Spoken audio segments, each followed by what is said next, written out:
you can give me an extra minute, I greatly appreciate it. I'm gonna get on here and just move this. It's always something when you're trying to make something happen, but I think I'm just about ready. Oh, can you hear me?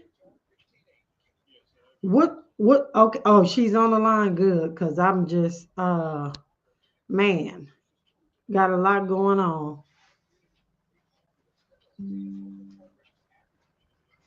No, sir. I just gotta cut off some of this stuff that's binging in the background as I am going live. So hold on one second. I don't want it to bing and this thing is taking forever. All right. We are good to go, I think. All right. All right, we are getting ready to go. I don't even have my music or you all, they can hear it, but it's all good. Let's yeah, give me one extra commercial and let me see what I can do and we'll go from there. Good morning. Welcome in everybody. Welcome in. Welcome in. All right. I appreciate you.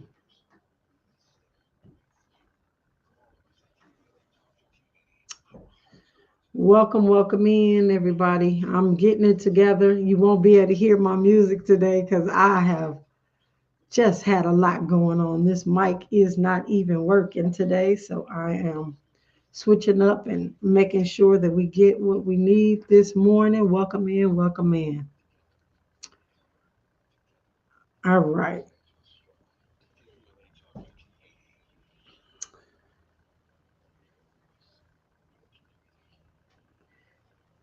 Welcome everybody. Hey, Derek Scott.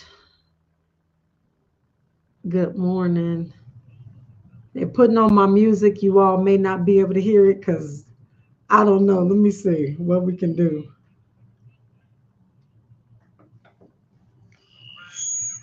Oh, that didn't work. All right, y'all. Hold on. We're going to get going.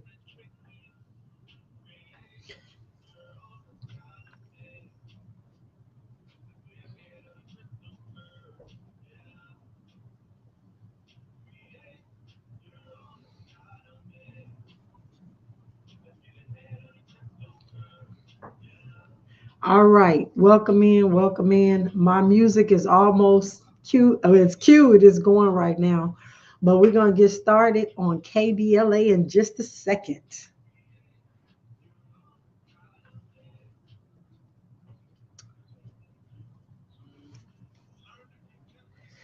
Good morning, and good afternoon to those of you on the East Coast and to everyone in between. I want to say welcome to Ahead of the Crypto Curve.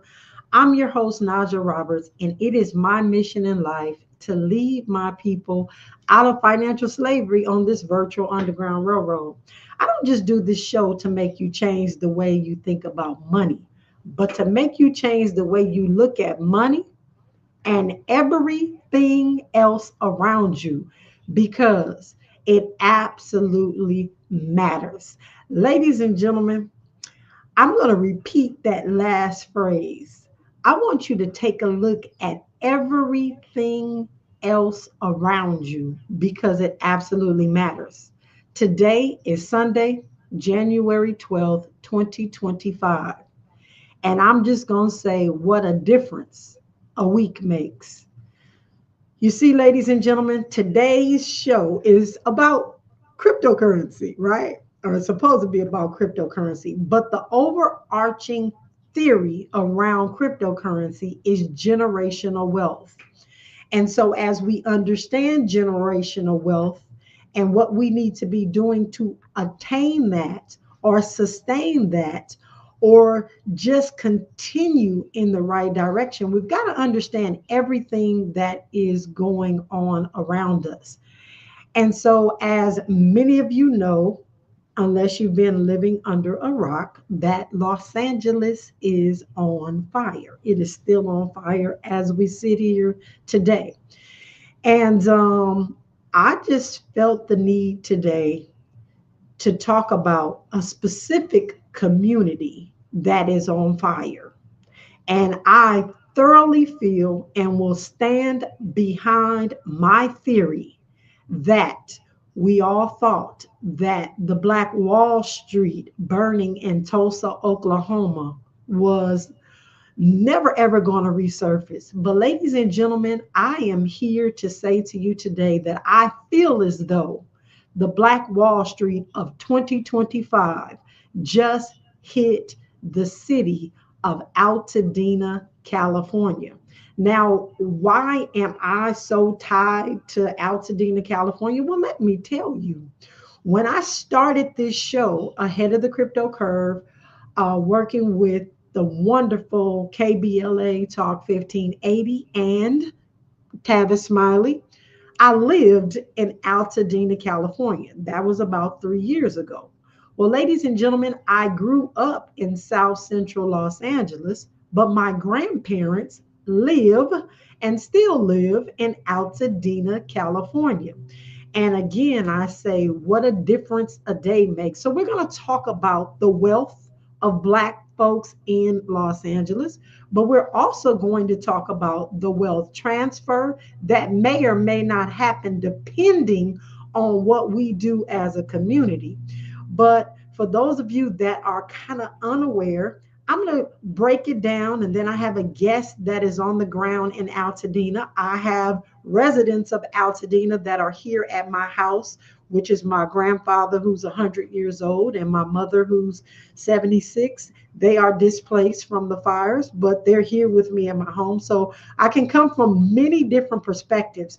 But what we intend to do, ladies and gentlemen, is share with our community what we are experiencing, what we feel is behind what is going on, and really get it out there so that people know, because we've got a lot to talk about. So, the Eden fire, you all hear this thing about Eden. The Eden fire hit the center of this historically Black community, shattering homes, businesses, and cultural heritage.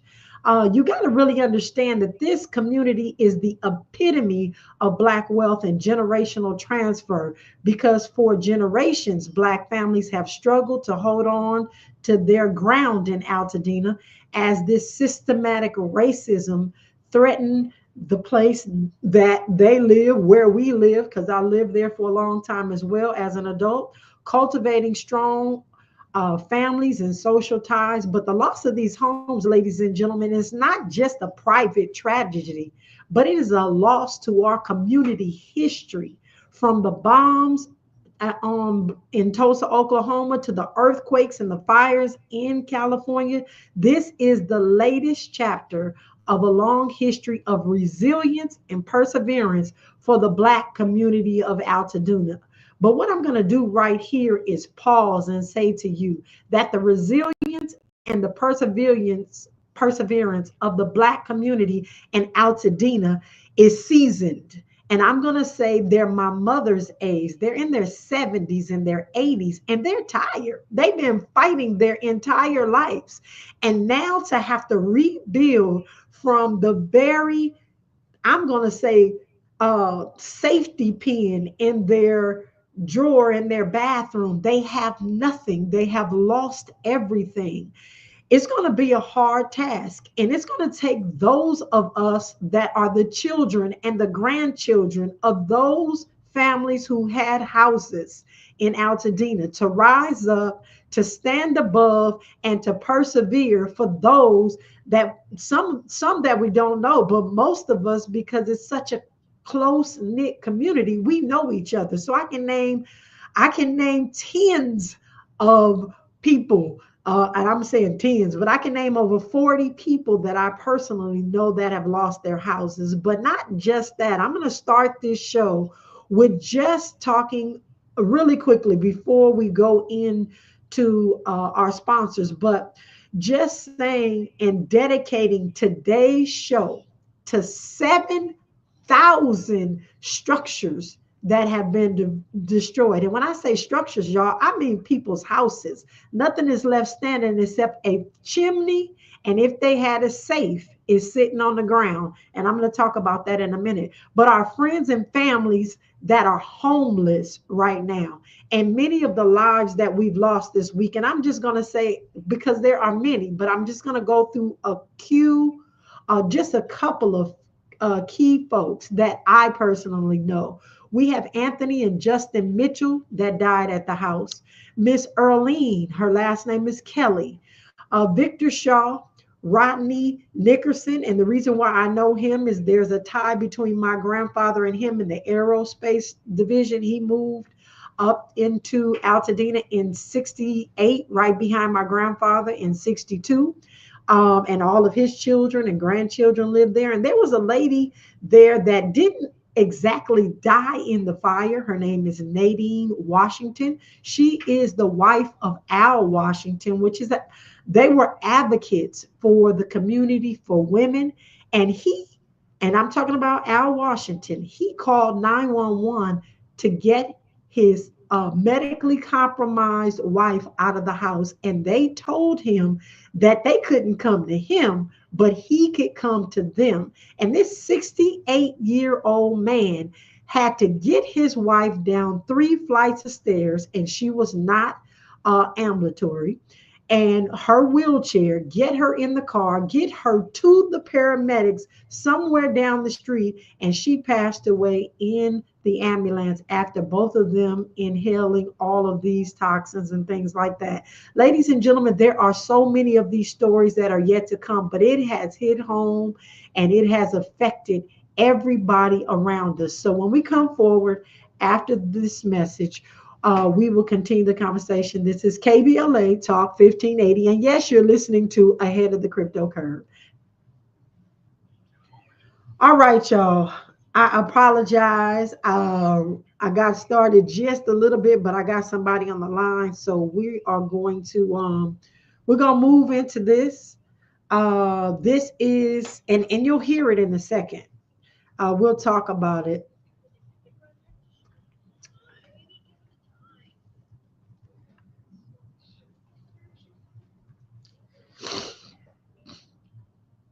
Eric Armstrong, I see you on there about Gaddafi and them trying to kill him because he was about to give $1 billion to black folks. I get it. I'm actually show it on the screen. Um, and yes, this was a very influential black neighborhood. And the fires, we're good. My grandfather is here, as I stated, he's 100. My mom is here, she's 67. I mean 67, 76. And so she's here. My sister is at my uncle's. My daughter is traveling. They can't go home. For most, there's no home to even go to, which is just disheartening. It is really, really um,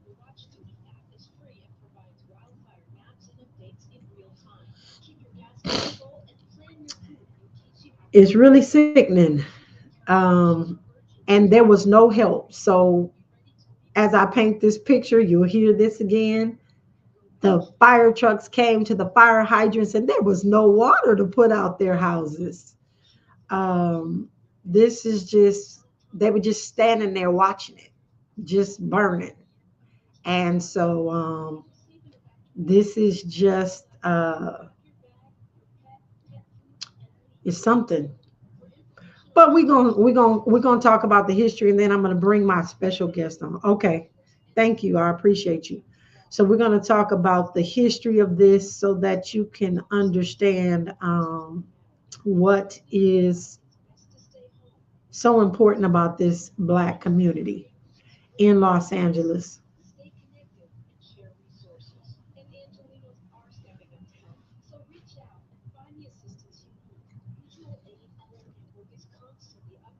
All right.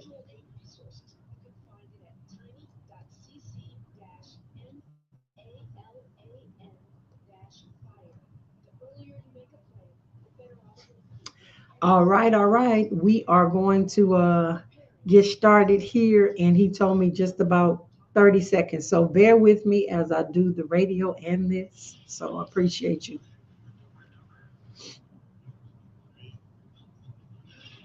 All right, welcome forward, welcome forward. So let's just talk about, we're talking about Black wealth now. Now, many of us are here today on the West Coast because of the Great Migration in the 1920s and the 1930s that happened.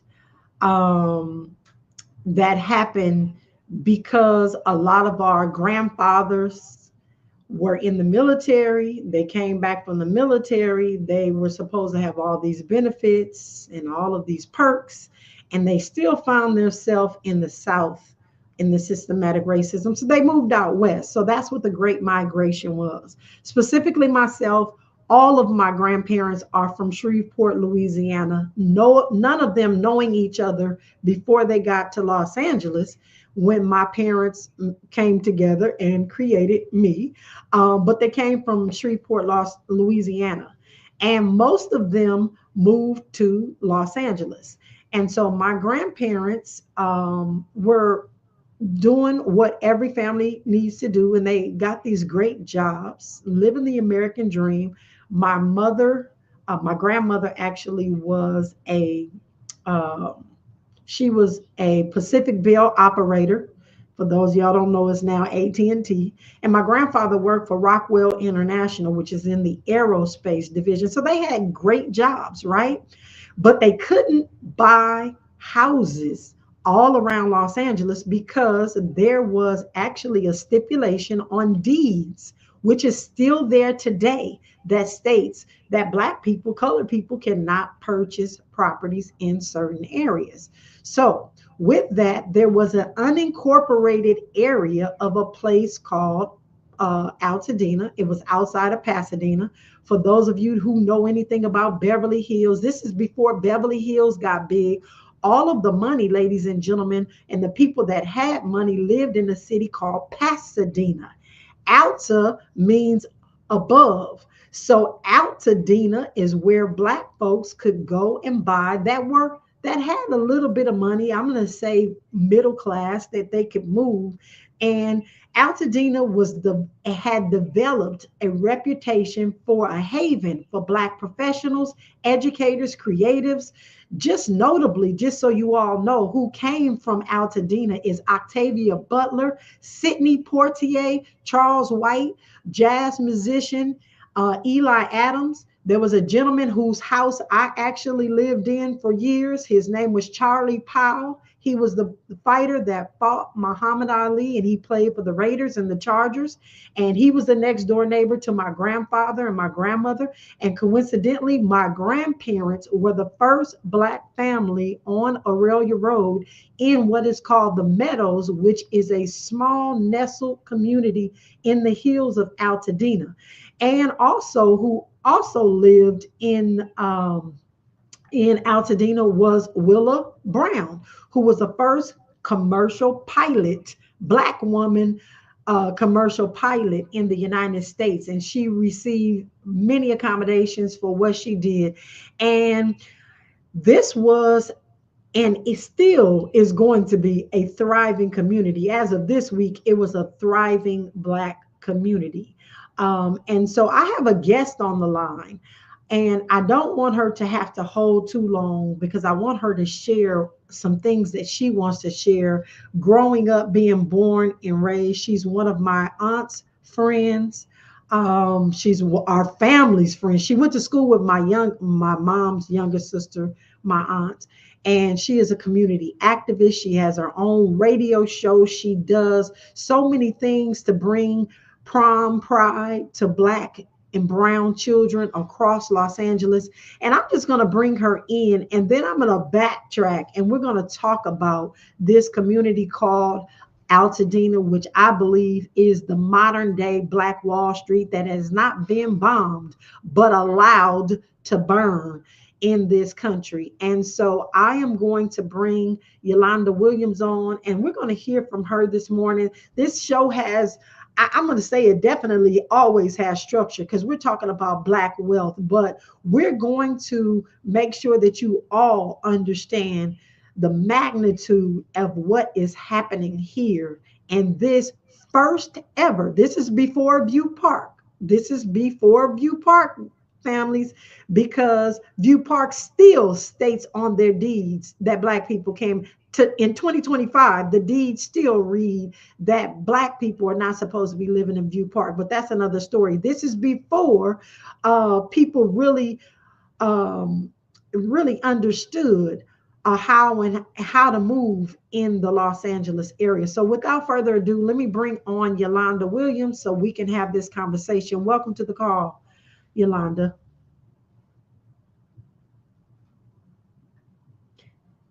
And if we can't get her, we are going to go ahead. I'm not sure if she's talking. She's saying 2 minutes ago she couldn't get on, but um, oh, you're there. All right. Hi, welcome to the call. Really quick before you start, just tell us a little bit of what you do in Los Angeles.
moved up to Altadena in 1963. I went to Edison Elementary, gone. I was at Elliott Junior High School, gone. And thank God we're still standing in the Pasadena.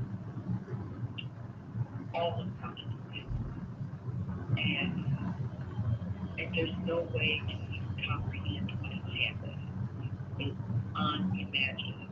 And for those people, 250 people that I'm talking to daily, if they're not able to get up to Altadena, it's hard to comprehend. You cannot even imagine. When I get to Altadena, I'm met with, no ma'am, you can't get here. No ma'am, you can't. No ma'am, you can't. No ma'am, you can't. I show them my address. No ma'am, you can't. So there's every excuse in the world as to why the residents of Altadena is not getting there. I do understand that, but we're not thieves. We're not going in to steal from something that isn't safe. So it's frustrating. It is, I believe, as many, many, many people, they just let out to just let go. Well, let me I don't want to cut you off, but I want to make sure that people understand because I've heard a lot of people say, well, what are they returning to if it's all burned down? You're absolutely correct. It's burned to the ground, and people can only see a chimney standing. And if they had a safe that was fireproof, it is sitting on the ground right now. And I know that they're worried about looters, but ladies and gentlemen, please understand For an insurance company to pay out, you have got to have pictures and you've got to have a proper assessment of what your property looks like. And what is happening right now is they are cleaning up.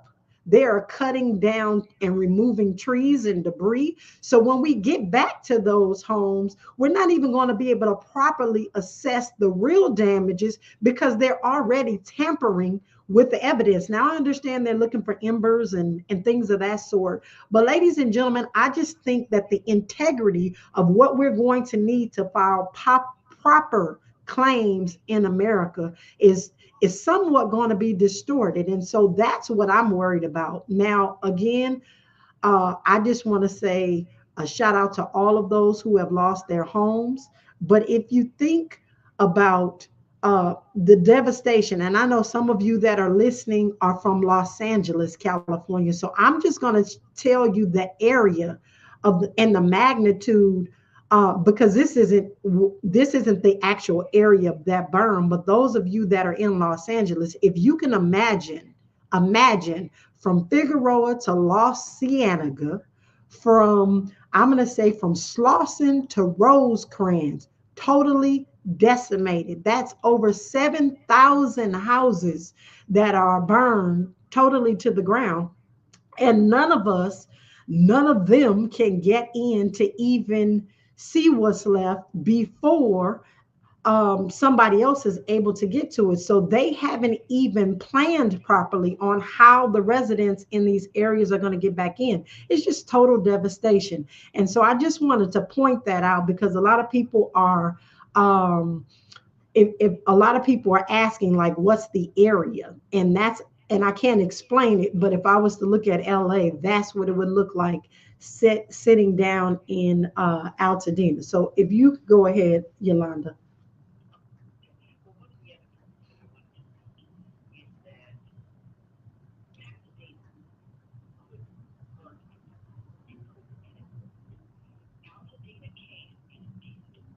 Altadena has three major thoroughfares, Old Alta, Altadena Drive, and Woodbury. The dividing line between Altadena and Pasadena is Woodbury. On the north side of Woodbury is Altadena. On the south side of Woodbury is Pasadena. The three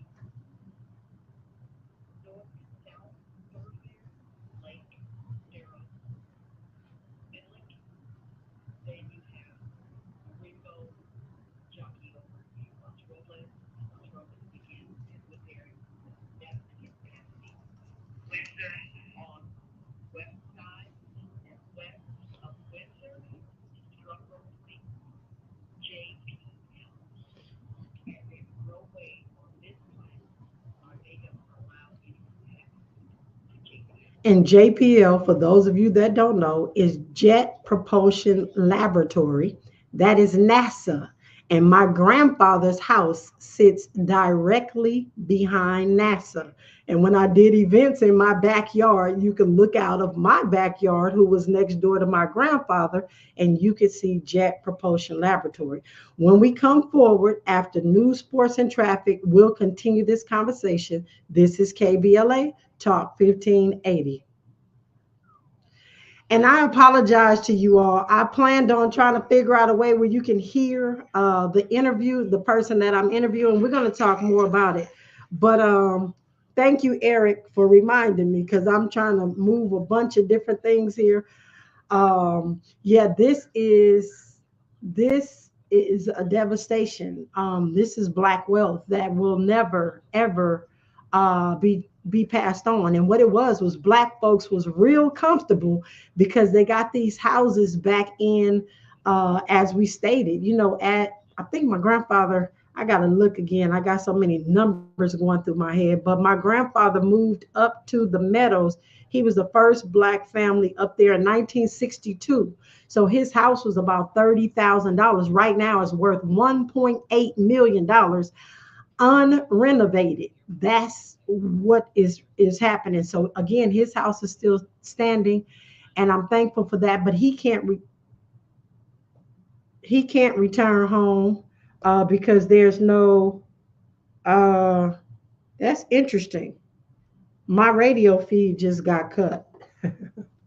I'm not even joking, y'all. My radio feed just got cut. What in the world?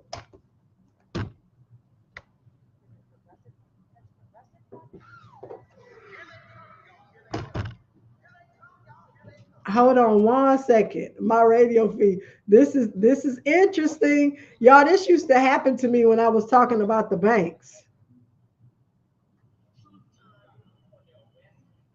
Are you there? I'm talking to my okay, you got me. I don't know. My radio feed just got cut. You know, it used to do this when I was talking about the banks, right? So here we go. This is no joke. But anyway, I don't know what I was saying, but I'm not even going to really have an opportunity to get into it on the radio. But as I stated, my grandfather was the first person first black person on Aurelia Road in what is called the Meadows. And when he moved into his house, next door was a white guy, and the white guy in a brand spanking new home as well. He moved his entire family. They were gone within 90 days of my grandfather moving into his house. And because my grandfather and another family, I'm going to have to call into the radio station because it is cutting out. This is crazy. Um, if the radio cuts out, I'm going to have to call in on the phone, which you guys will see me talking on the phone through the radio. So actually, it may be better so that doesn't happen again. Can you hear me? I'm a call in because this I don't want this going out. I'm a call in. Hold on, you guys. Bear with me, technical difficulties, but that's what happens when when you're doing. Uh, Let me see.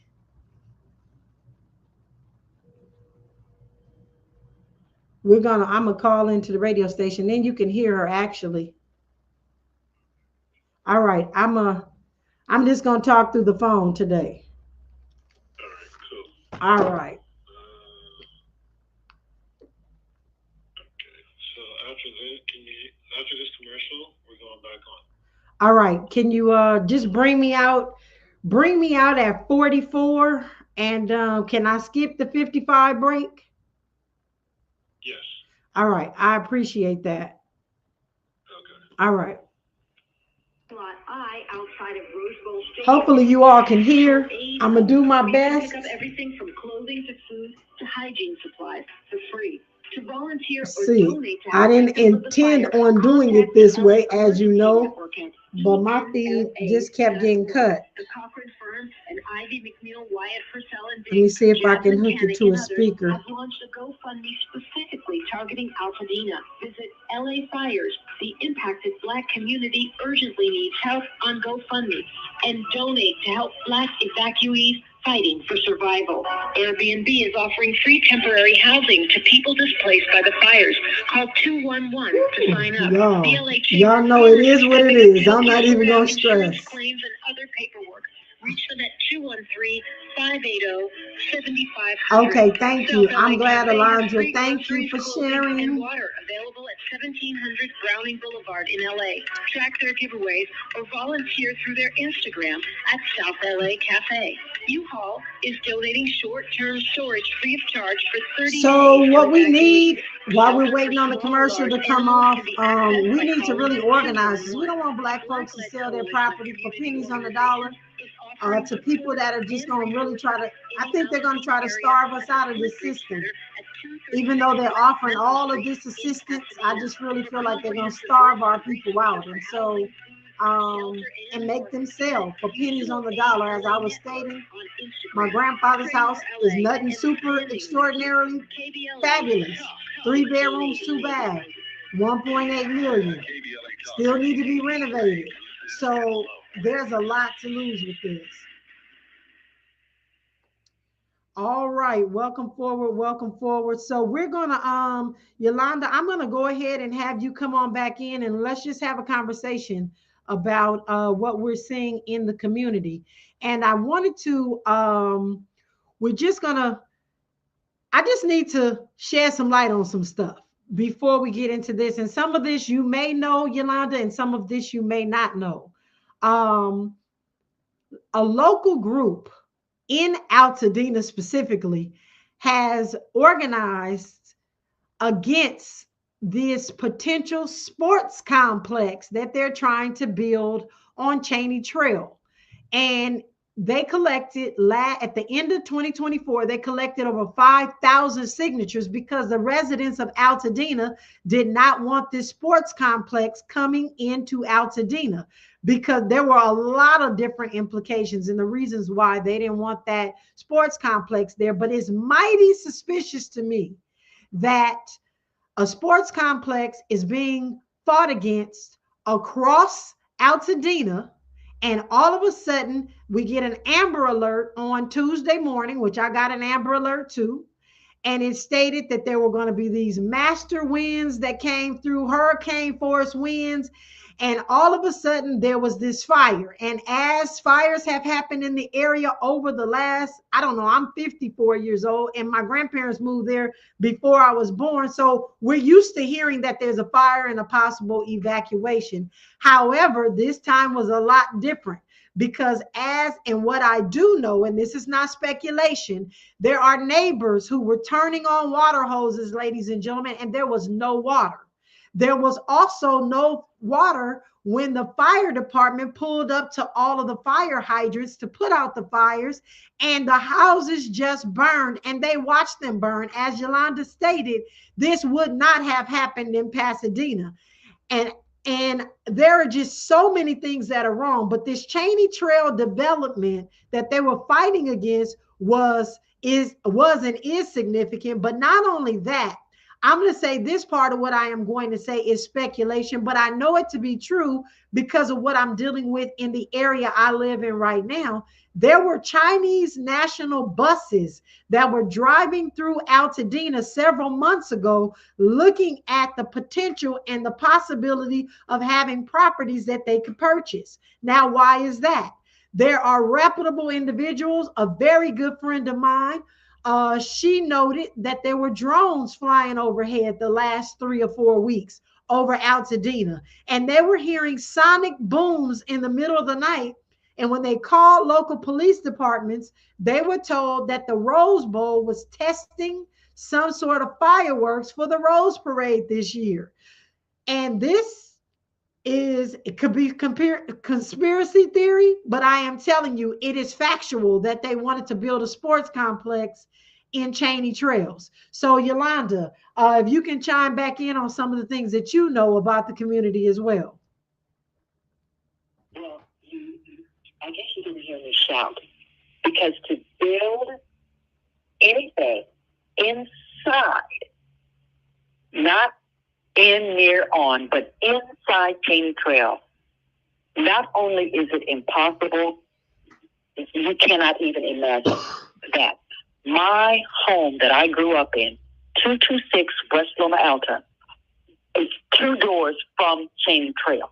I've known Cheney Trail my entire life. Right now, as we speak, my foster brother, Bill, has a home on Alzada Drive, which is inside Cheney Trail. It is basically impossible to build anything inside Cheney Trail. You cannot even get trucks up and down Cheney Trail. In order for something to be built inside Cheney Trail, it would have to be bombed, bulldozed, and it would take the year 3030 for it to happen. So I don't know where that is coming from, and no, I have not heard that, because that's something that is not only unimaginable, but it's nonsensical. And I hope wherever that is coming from, I hope they're listening, because I am a product of Cheney Trail. Impossible. Okay? Impossible. People can speculate all day long, but until they are there, as Carvalho and Karen Bass have stated, the data They need to get the data because a sports complex, first of all, Cheney Trail and the Meadows, you can't even put a truck on that road up into the Meadows. We moved to Loma Alta, 226 West Loma Alta, which is Ash today.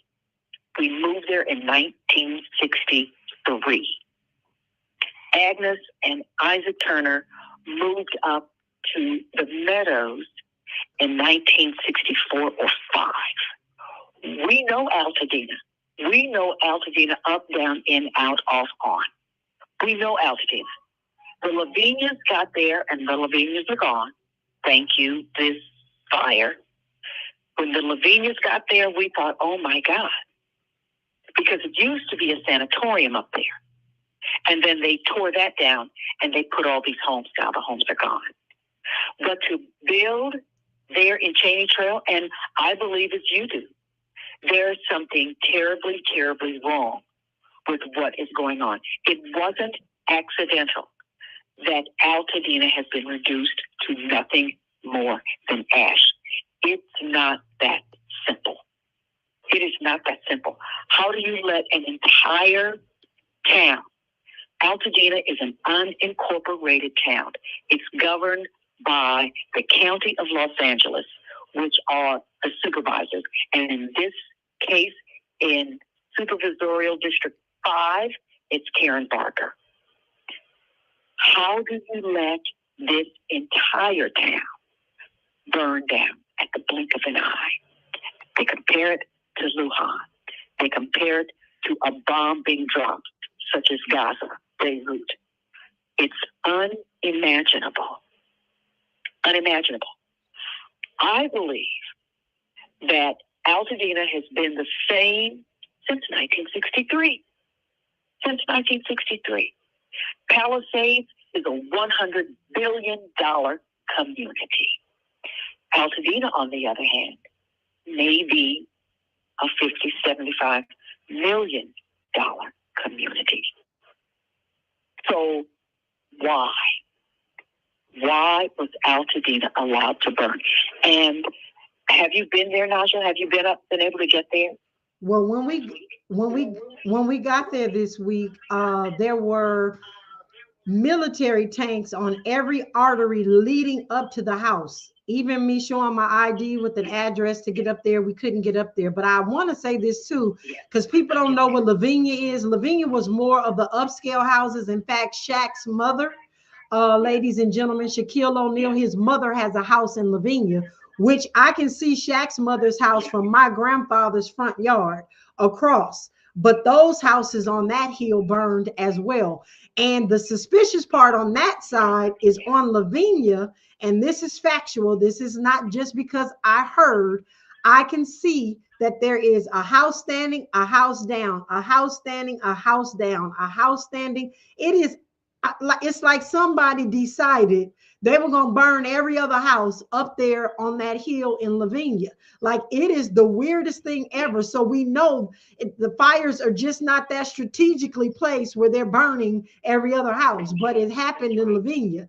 So that being said, and I know, we got to take a couple of, Let me ask you this. Go ahead. Let me ask you this. How did Loma Alta Park get spared? How did the equestrian trail get spared? How did that happen? How did the cove at Wapello? How did that happen? Because all of McNally is gone. My classmates, Cynthia Jackson Milton, her house is gone. Gregory Johnson, his entire backyard, cars gone. How did that happen? And we understand that embers fly all over the place and you cannot control that. I got that.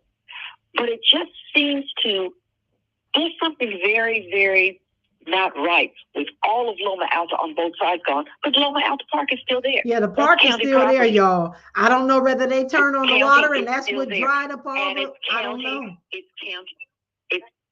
It's county property. It's county property. How did Farnsworth go? Farnsworth belongs to Altadena. How did Loma Alta Park? That's county property.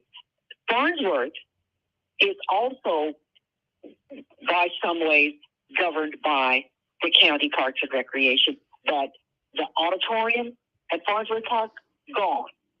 Yes. How does that happen?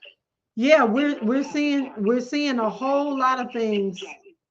We're seeing a whole lot of things that we cannot explain. And so what we're asking is that they do it. And I know they said they're going to do a thorough investigation. And when we come forward after this, we are going to continue the conversation. But I definitely have some questions around what our President Biden has just done, what FEMA's doing, and all of those things. So when we come forward, we'll continue the conversation. This is KBLA Talk 1580.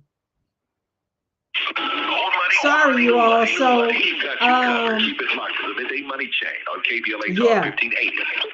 We got a lot of suspicious things. So there's this part when you drive up to my grandfather's house, my aunt's house, my uncle's house, my mom's house. When you go up this canyon, there's a park at the bottom.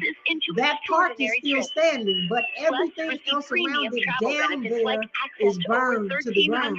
And it is just so suspicious. Did they turn the water on?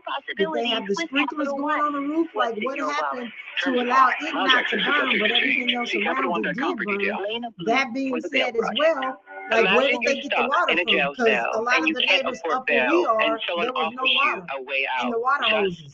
So the ravine is dry. Our governor is asking the water that was supposed to be fed to the fire hydrants. They claim that ravine was being serviced and there was no water in it. Well, why in the world would you do that in fire season? We know that this is fire season. Everybody talks about California's fire season. So, he gave me 30 seconds. So we're back on in about 30 seconds. So thank you for bearing with me on this phone. I know he can probably hear me, my engineer, but thank you. Let me tell him thank you. Those didn't count because they weren't my cigarettes and they weren't full cigarettes. I went through a lot. Every attempt is part of your story to quit for good.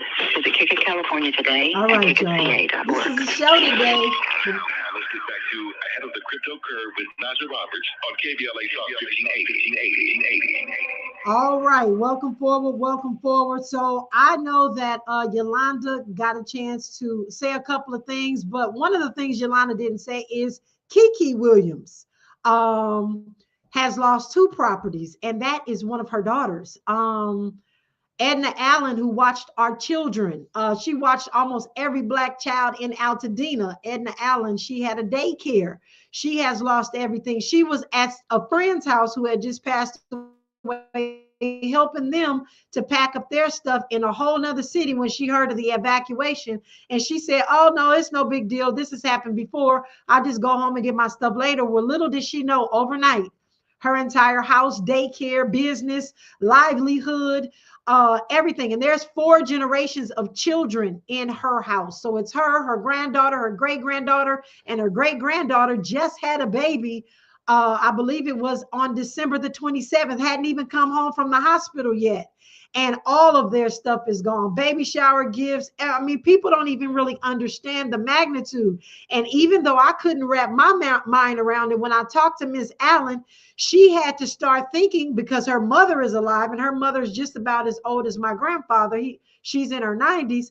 What insurance company did my mom have? Because it was so long ago. Those policies have been paid in full. What insurance company did my mom have? What insurance company did I have for my business? What insurance company, like what insurance policy? What are the policy numbers? When you call these insurance companies, they need you to have that information. And what I vowed to her was, because I'm a great paperwork organizer, is that I would sit with her and help her reconciliate everything that she needed, because she's done so much for the Black families, and not just the Black families. I remember there's a couple of Filipino families coming through to be at Miss Allen's, but she's done so much. She was the heart of daycare in the Altadena area. And so just helping her reconciliate. But what she did say was she had a safe at the house. And when the neighbors were able to sneak in and take pictures of her house and the house next door, they can see the safe sitting above the ground. Why shouldn't Miss Allen be able to get in to get that safe, so that she could have some things, so that she can start making some calls and rebuilding her life? And so there's just so many things that are just happening. So as we continue to be in prayer for our families, just understand that the first Black affluent community in LA, Los Angeles, has been burned down, and all of those families are homeless and in need. No matter how much money you thought they had, a lot of people kept cash in their house because they didn't trust the banks.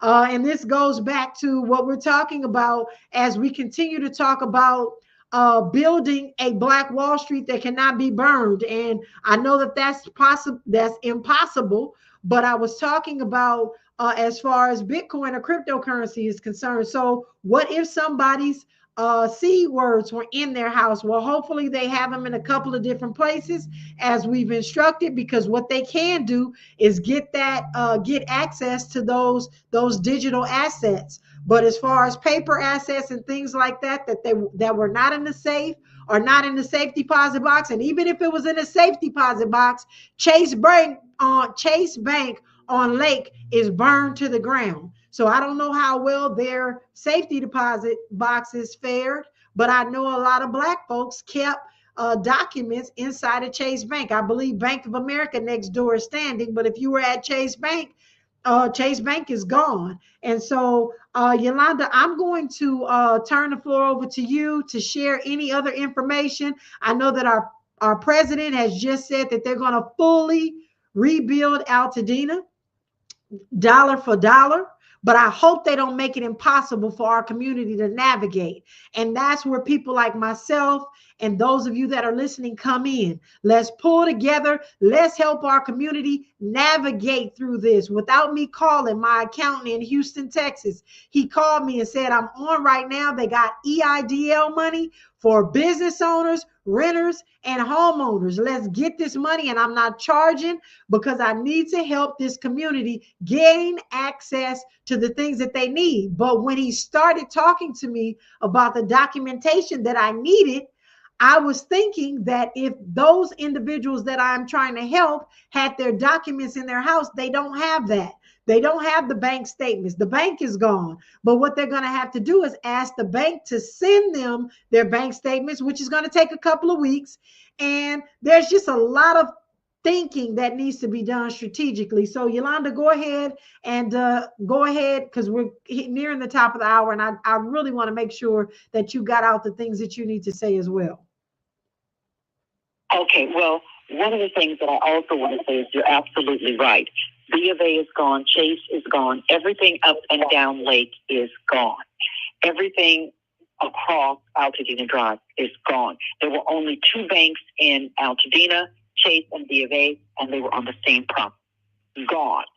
So it's going to be very, very, very difficult for people to navigate through all of, I've got to call it minutia, the bureaucracy that has to take place in order for people to get what they need to become whole again.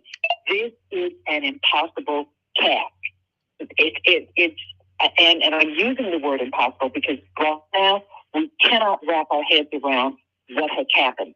My family home is gone. My daughter is, as you can imagine, she is just about out of her mind, taking care of her dad.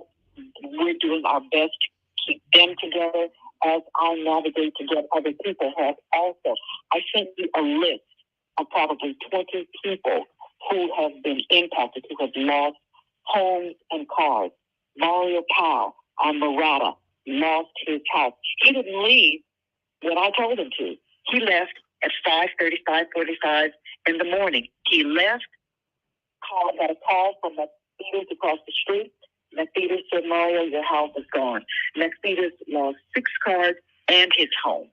My cousin lost their 6 cars and their home. And it goes on and on and on. We're beginning, Reverend Dr. Anthony McFarland and I have been talking about creating Save Altadena. And because of our age and circumstances, we'd like to save Altadena, but please be very clear. Be very clear. Altadena will never be the same. Never.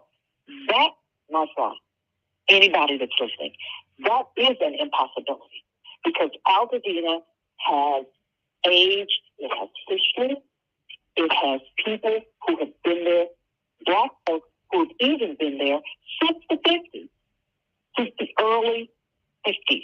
So building again, rebuilding, I've heard rebuild LA. I haven't heard rebuild Altadena from anybody at the press conferences.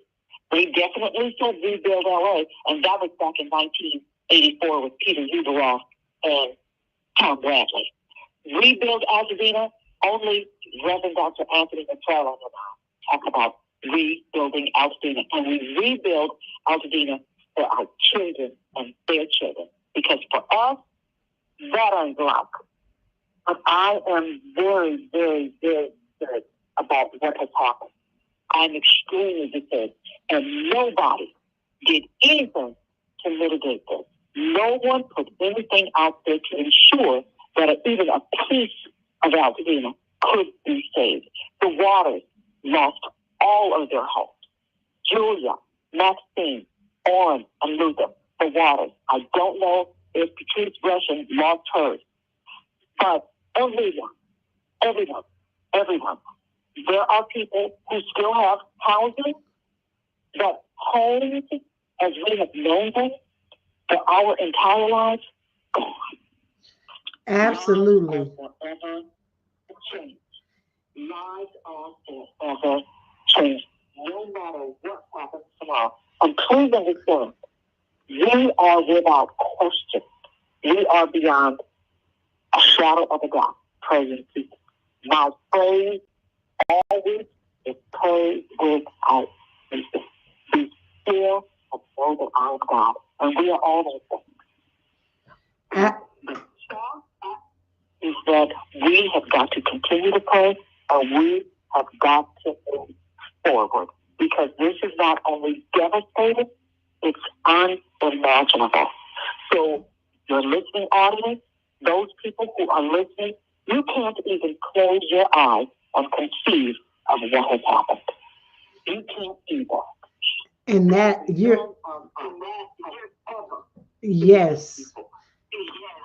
And I want to thank you, Yolanda Williams, for coming on and taking the time to share with us this morning. I again just want to shout out to all of the families. First of all, those that have lost loved ones and are still losing loved ones. I want to pray for the mental health of our community because it's devastating. Like my sister is unable to go to work. She works for LA Unified School District. She's a special she deals with children with special needs, and people don't even understand how deep this goes. She can't even service her children, and so her children that have nothing to do with this are suffering because she can't get back to school. She doesn't have any clothes, just with the clothes on her back and a couple things she was able to put in her car. And so I just want to say, shout out to Kiki Williams, again, Edna Allen, Linda and Leo, who are suffering. Everybody's suffering losses. Kofi, who does so much work in Los Angeles, Cherry and George, the daughters of the gentleman that built the Watts Towers, John Albridge, his daughters, Tammy and Beverly, they lost everything. Everybody lost everything, ladies and gentlemen. So let's keep them in prayer. Please stay tuned. As Yolanda said, we are going to put together something called Save Our Altadena, because I took a look at it before we got on here. I'm going to help her put that together. And I want to thank you all for rocking with me here today on Ahead of the Crypto Curve.